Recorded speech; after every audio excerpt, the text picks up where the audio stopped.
Hey everyone, Lisa Salvatore here. Happy New Year. Today is January 1st, 2022 that I'm recording this video to talk about the entrance of the new year and the new moon in Capricorn. But before we get started, I just wanted to go over a couple of small miscellaneous items. One, if you are new here, welcome. Thank you for being here. Please be sure to subscribe to my channel so that you can be kept aware of videos as they come up, as I do post quite often. Also, my website is lisaasalvatore.com. It's linked below here. You can sign up for my newsletter. When you do so, you receive a free guided meditation. It takes you through the 7 chakras if you're so inclined to do so. And also, I blog often, so you'll be kept notified of blog posts as they come up and also any events that I'm doing. So be sure to find me over there. And on Instagram, I post often. My handle there is Lisa A. Salvatore, which is also linked here on my YouTube. And if you've been with me before or have been here for a while, thank you so much for continuing to be here. Thank you for supporting me. I wish all of you watching nothing but love and abundance and prosperity for all of 2022, for not only you, but for your families as well. And I have your channeled intuitive astrology horoscope readings. Did you get all that? For the time period of the winter solstice to the spring equinox. So I did some in-depth readings for each sign. You can go by your sun sign and or your rising sign. They're minimum half hour each. There's a lot of good stuff in there. I go through the entrance of the winter solstice, December 21st, Capricorn season, up through the spring equinox, March 20th, Aries season. I'm going to do these readings according to the celestial checkpoints because I find that that resonates the most for me, and I hope that that resonates the most for you. So if that is something that you're interested in, again, go to my website, lisaasalvatore.com, click on the videos tab, and you will see the introduction that tells you what to expect in those videos. And then if you choose to download those, you can. Now, I've also linked a couple of videos below. One is how to pull up your birth chart. Now, this is if you hear something in here and it sparks your curiosity and you want to go further with it, you can make a quick account. It's free. It's easy to, once you cast the chart, it's there. You can save it, and then you can cast other charts if you wish. So that's linked below. And secondly, I linked my Venus retrograde video because you'll probably hear me talk about this a few times. Venus is retrograde. She's been retrograde from December 19th until January 29th. And there's been a lot of things going on with this energy while Venus has been retrograde. And it's been intense for everybody, but there's a lot more to it, and it goes sign by sign. So I've linked below my general video for the Venus retrograde cycle. And then if you would like to download your sign, you can do so on the videos tab of my website, which I also put in that video. So the video that is linked below, the Venus retrograde, is, it doesn't cost you anything. But then if you want to go deeper, I do have downloads available for $11, I believe, for each sign. So it's a reading for each sign. So if you want that, you can find that on my website under the videos tab. Now, as we enter 2022, let's keep in mind that we're under the year of the number 6. So 6 in numerology is all about balance, right? And restoration and harmony. And so the tarot card that rules over the year 2022 is number 6, which is the Lovers. Now, upon first glance, you would think, duh, this is about love. Well, it certainly can be, but that's not really the full piece of the Lovers card, or even honestly, the piece. The Lovers card speaks to choice. It is about significant choices on our journey that have the ability to completely alter our course, okay? So these are not little choices. This is big stuff, okay? So when you think about the Lovers, it's ruled by Gemini, and Gemini is an air sign. It's not a water sign. It's not cups. It's not heart. It's not emotion. It's not to say that Gemini doesn't have heart and emotion. It's just saying that that sign is more of the intellect, right? So the fact that it rules this card speaks to the psyche. It speaks to the mind. But the Lovers is also soul-mate connections, soul-driven circumstances that come from deep within us that can feel very karmic by nature. So it's like the calling of the soul, and then the Lovers is the psyche, it's the mind. So this is saying my soul has decided what I want and need, but now is my mind catching up to it? Is my mind going to allow me to go that road and to go that path and to make that choice? I'm very well aware that if I make this choice, everything's going to change, but I'm also very well aware that if I don't make this choice, everything is going to change, right? So again, choice.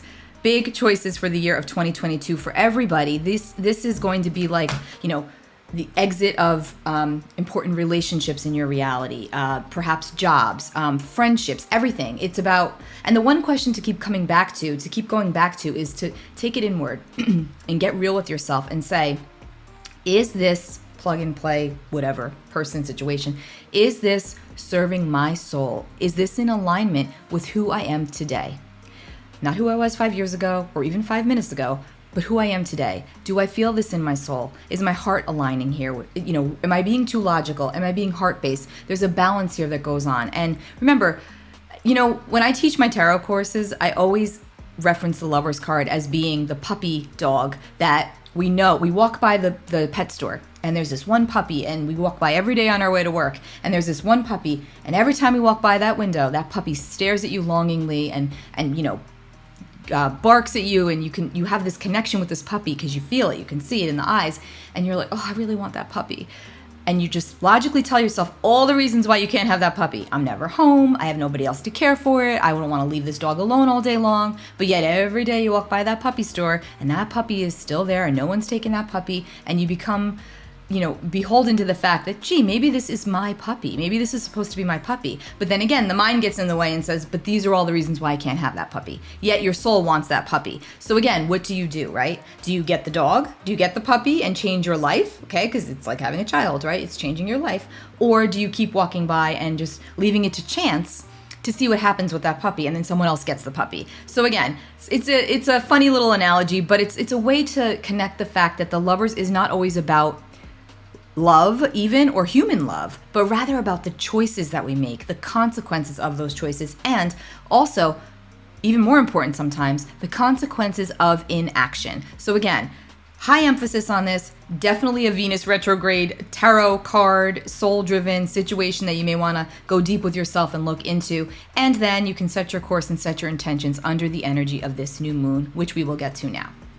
Okay, so January 2nd, we have our first new moon of 2022. It will take place at 1:33 p.m. Eastern Time. It is in the sign of Capricorn. It is at 12 degrees and 20 minutes of Capricorn. If you are a cardinal sign, meaning Aries, Libra, Cancer, or Capricorn, or have any of your not important, because they're all important, any of your personal points and or planets in any of the cardinal signs between the 8th and 16th degree, you are going to be feeling this new moon the most significantly. Now remember, we all benefit from the new and full moons. We all feel their energy and we all experience it. But likely those cardinal signs within 8 to 16 degrees will be impacted the strongest by this new moon in Capricorn. Now, Capricorn is the sign that is ruled by Saturn. It is an earth sign, so it is all about what's practical, what's tangible, what's real. It's about setting goals, it's about setting intentions, it's about crushing our goals and working hard to achieve our goals, because Capricorn is a very hardworking, studious sign. Now, it's no coincidence that Capricorn starts the year. The season of Capricorn and the first new moon always start the year, right? Because this is when we set New Year's resolutions, right? Which are our intentions for the coming year. This is a great time to do a vision board anyway, or to set intentions, but more to the point that we've got this new moon right at the heels of the new year. Even if you've never done a new moon ritual before, you may want to do this one just to kind of set the intention for the year ahead. You may find that you really enjoy it and it's very cathartic and cleansing, and that you then do one for each new moon, okay? I do one for almost all of the new moons, unless of course it's an eclipse, because to me that's too much of a wild card energy, or if I'm just honestly not feeling it, or if my planetary alignments are funk, I don't do it. I just kind of, I wallow in my own stuff and I just keep it moving. I intuitively won't do it if I don't feel it. So feel free to do the same. You don't have to work with it if you're not feeling it, but this is the first new moon of the year and it does kind of set the tone, so you may want to, and it does have some supportive and helpful energies surrounding it. So let's get to that. Okay, so let's get right to it. January 2nd, 2002, 1:33 p.m. Eastern Time. I have this chart set for New York, but just ignore that. It doesn't matter. I just wanted to enter a place here. So, first thing to mention is that this new moon is in a supportive aspect to Uranus, the Great Awakener. Uranus is in Taurus, trining this new moon in Capricorn. Uranus speaks to that zany inspiration that we get, the higher mind being sparked, intuitive insights, innovative ideas, and in a helpful alignment with Uranus, this new moon sparks us to set our intentions towards something that we might have thought was unattainable prior. We're seeing it from a different perspective. Uranus is always that wild card that can bring in some unexpected goodness, right? And I'm going to say that this would be goodness since it's in a trine to the new moon. So it could be very helpful and very supportive. Now, Uranus also is speaking to the weather right now. I mean, we're seeing some pretty interesting weather patterns, and that will likely continue this next couple of months. And Uranus is going to actually station direct in the middle of this month, but we'll talk about that in another video. So as we know, when planets are slowing down and getting ready to reverse position, reverse direction, the properties, the energies of that planet become much more potent, much more pronounced, much more heightened, and we can witness the circumstances of that planet playing out here on the world stage. So Uranus, the weather, just seems, like, remember, Uranus is lightning, the god of thunder. I know we've been having some weird stuff here. I'm sure you have where you are. So anyway, just something I want to mention. Now, this new moon is also squaring Chiron in Aries. So again, this speaks to situations surrounding our health. So let's make sure that we're hydrating, we're keeping up with our minerals.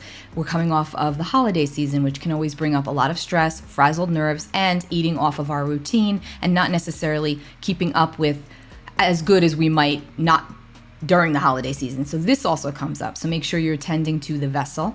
Let's also mention that Eris over here in Aries is very much still squaring Pluto, which has been the backdrop of 2021. And now Venus is in the mix because Venus is traveling closely with Pluto. So this is intense. This is bringing things up. Remember, the ultimate goal of Eris is she wants to right the wrongs. She wants everybody to have their voice heard and have their rights, okay? And so this is really significant because Eris is going to station direct on January 10th, which means we're at the point, as you know, when the planets are getting ready to shift direction where their energies are enhanced. So we could see a lot more poking and prodding at the wounds and instigation that happens. But if you can keep in your mind that this is all for the greater good and to become higher, to transcend higher, and to release the energies and behaviors that are not working for us, even with the push and instigation that comes along with it, we can come out much better for it. Now, collectively speaking, Eris, remember, she's the goddess of discord, as the Romans referred to her. She did not want any injustice in society, not only on the personal level, but also in society. She wanted it to be fair for everybody. She's the female awakener. So yes, again, let's think bigger picture. We can see a lot playing out the next couple months with this energy. Now, Mercury and Venus are very close together by conjunction in the sign of Capricorn, and they're aspecting Neptune in Pisces. So again, this is about information being revealed. Now, the thing is, when we're dealing with Neptune in Pisces, and Mercury and Venus in Capricorn, Mercury and Venus want facts, right? They want the real tangible evidence. Neptune in Pisces is like, well, I'm not going to tell you exactly what's going on, but I'm going to give you some pings. I'm going to give you some insight. I'm going to give you a couple little, breadcrumbs, and then you figure it out. You figure out the underpinnings there. You figure out the subconscious tone that's going on here. Now, let's also remember that Neptune rules over the media. It's one of the planets that rules over the media. So again, at this time, you have to be your own detective. People are talking in code. Situations in our lives are talking in code. Things are being revealed. We just have to listen. Notice what I'm doing. Listen, okay? It's not just with the ears. That's what Neptune and Pisces sextiling this Mercury-Venus conjunction around this new moon is representing. Now, we will likely also see new information emerging about the mandates that are going across the states, and medicine, things coming out, things being reworked and, revisited and reset, and then new things coming up. There's going to be all that stuff going on that's going to continue. Now, I also have to mention we're likely going to be witnessing more protesting taking place. If you look over here at Mars, 14 degrees of Sagittarius, the south node here at the last degrees of Sagittarius, getting ready to shift back into Scorpio. Again, we've got a lot of energies that are getting ready to move. So we know, as we keep reiterating, that heightens the energy. And so with Mars in the south node, this is anger that could come up. This is fighting. This is taking to the streets. This is protesting. And we've got Eris and Venus and Pluto. Again, contentious energy under the belly here, under the surface. So we will likely see that continuing to surface. I don't think that's really a surprise at this point. But yes, this will be ramped up and increased more than likely around this time. And when I say around this time, I mean like the first 3 months of the year. So while of course there's a lot of good here and a lot of lightening in certain ways of years past, there's still this energy of, we're in the middle of a big, huge, I should say, change. Everybody is. And so we can't expect that to be smooth sailing. It just won't be. And so, yeah, I think that that's where we're at right now. Now, further highlighting this is that Pluto is in the last degrees of Capricorn, and it moves so slowly, and it will still be in Capricorn technically until 2024. So again, there's an increase in the destruction aspect because we need to reconstruct. So we have to deconstruct to reconstruct. So we're in that middle process between the deconstruction and the reconstruction on all levels. Now remember, we're dealing with Capricorn, so this speaks to the society, this speaks to the structures, this speaks to the government, this speaks to politics, all to start off the year. And again, I'm going to keep this positive, right? Uranus trining this new moon. Uranus seeks to free us. Uranus seeks to break us out. Uranus seeks to revolutionize, so again, I would like to think that this is going to result in some more freedom. Of course, we're still dealing with Saturn and Uranus squaring each other, so there will still be an element of restriction, but yes, there will be more freedom and a little bit of lightening, a little bit of loosening of the reins, but not quite total freedom, right? Now, I also want to mention that this new moon is in a supportive, helpful aspect, I should say, to two energies referred to or called Nessus and Pallas Athene, which you've probably heard of Pallas. Not many people consciously know of Nessus, I guess, but I use it in charts when I read for people because it speaks to a place in our soul, in our previous lifetimes, if you believe in that, where we could have suffered some abuse or where we were the abuser. And so it just speaks to areas that we have to watch out for a little bit, especially when they aspect the major planets. So anyway, in this chart, there's a sextile between this new moon and Pallas and Nessus, which speaks to what we fight for, who we fight for. This is about being more clear on our rights and where we feel we've been wronged and standing up for ourselves where we need to. Now, this is personal and I guess also collective. So just intertwine the two energies because that's what this is speaking to. Now, if you've worked with me before, you know that spirit connects to me a lot through music and through song. And so, before I started to even record this video, I kept getting a song by Nat King Cole called Straighten Up and Fly Right. And I don't remember the lyrics. I remember Nat King Cole from as a little girl because my father's a jazz musician and he's always loved Nat King Cole. But when I went and pulled up the lyrics, of course, nothing's ever a coincidence, right? Just go and look up those lyrics because I think that song really does set the stage or set the tone for 2022 in a positive manner. So yeah, there's a lot going on around this time around our personal power, about how we use it, how we don't, how we abuse it, how we don't, and what we need and want to do to drive ourselves forward because that is the end game, right? Let's get a tarot card for this new moon in Capricorn.